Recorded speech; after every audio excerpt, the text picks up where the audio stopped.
Good afternoon, everybody. Uneducated Economist here. I got this email from a young man named Casey who had some economic questions he would like to get some answers to. I thought it would be fun to read the email and maybe we'll go over the questions and we'll have a discussion down in the comments section and hopefully help him out with some of the questions that he has here. Let me read this email. Hi, Simon. Young econ lover here. I had a thought tonight that I'd like to relay to you. It regards inflation versus deflation. And let's assume the perspective of U.S. policymakers. I'm going to go over things you already know, but hopefully you stick with me here. Deflation, long overdue, painful and will cause depression and dollar shortage.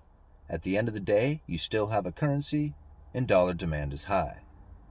Inflation, long been in course, temporarily eases pain, but can be painful if continued long term.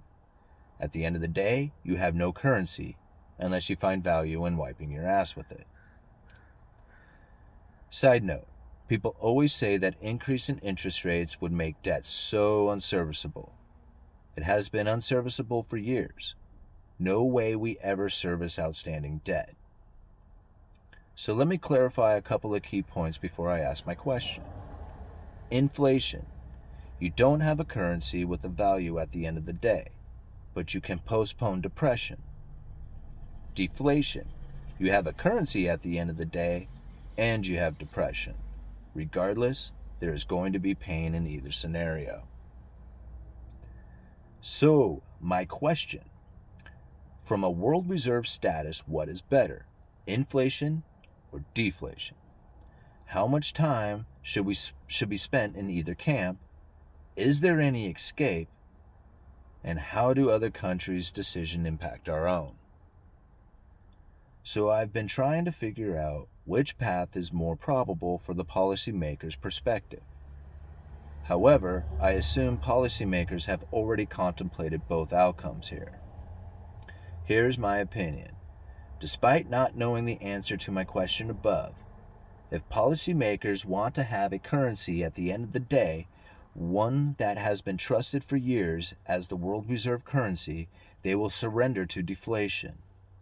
They embrace depression and wait many years to return to natural boom and bust cycle.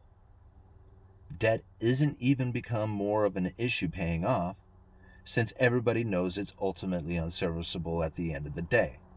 Sorry, China, Social Security, etc. This, in my opinion, is what they should choose, since less Fed intrusion ultimately should create more stability. Now, the conspiratorial side of me believes that the U.S. will not surrender to deflation. Why? Because if the Fed continues course, we will have no currency at the end of the day, inflated away. This could give way to a fourth turning in which those who are in power can provide a new monetary solution. Those who kick the legs out of the economy give the desperate for answers economy a crutch. They've clearly been postponing deflation for 14 years. No wonder signs of deflation resonate so loudly behind the curtain of inflation. But how can debt get worse if it's already unserviceable? Debt will never be serviceable regardless of what we try to do. There has to be a fourth turning around the corner of all this. This turned into more of a rant than a question, but hopefully you have some thoughts for a kid that's lost in time as ambiguous, concerning, and chaotic as this. Longtime follower, thank you for your work. Well, Casey, thank you for the thoughtful email. This was really good. I appreciate anybody who has put this much time and thought into sending me an email. And I get a lot of these. But to be honest, when I don't know what your age is, but you call yourself young. And if you are putting this much thought into this, if you are in your 20s or even in your early 30s, I congratulate you, man. To be honest with you, I didn't put this kind of level of thought into the economy until in the last 10 years. So I have to commend you, man. That's really good of you. As far as your questions go, let's read the questions again. From a world reserve status, what is better, inflation or deflation? How much time should be spent in either camp? Is there any escape? And how do other countries' decisions impact our own?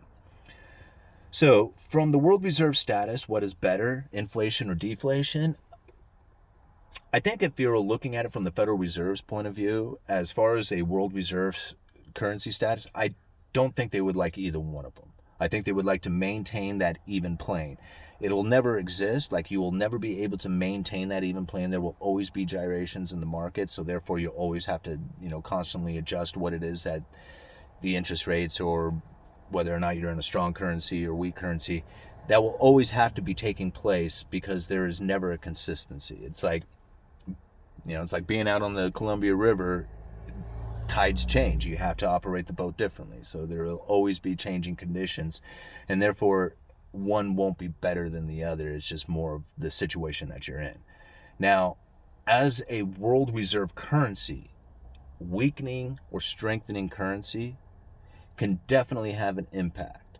So if you weaken your currency as the world reserve currency, you can increase your exports.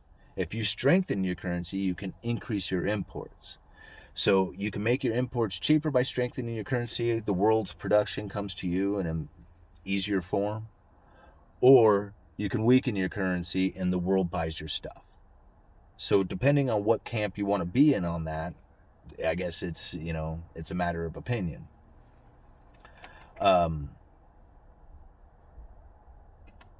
Let's see. Is there any escape? No easy escape. Not in my opinion. The United States and the people, the citizens of the United States, the people who live here, enjoy a lifestyle that could only exist due to the fact that we have that world reserve currency. If we did not have that world reserve currency, life would look very different here in the United States. Things would not be even the way they are. It's hard to describe what they would look like. I just know that they wouldn't look like this. Because ultimately we have a buying power due to the fact that everybody around the world demands dollars. So that demand for dollars increases the purchasing power artificially. I guess that's the easiest way to describe it. Let's see, what was his other question? How do other countries' decisions impact our own? I don't really think they do much. I mean, unless it's a major country like China or something like that. If it's the United States making a decision, it affects the entire world.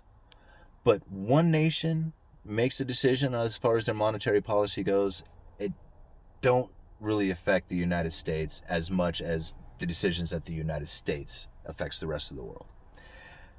Anyway, those are my opinions. I would really appreciate it if you guys help out Casey by answering these questions on your own down in the comments section. I will read them one more time for you guys.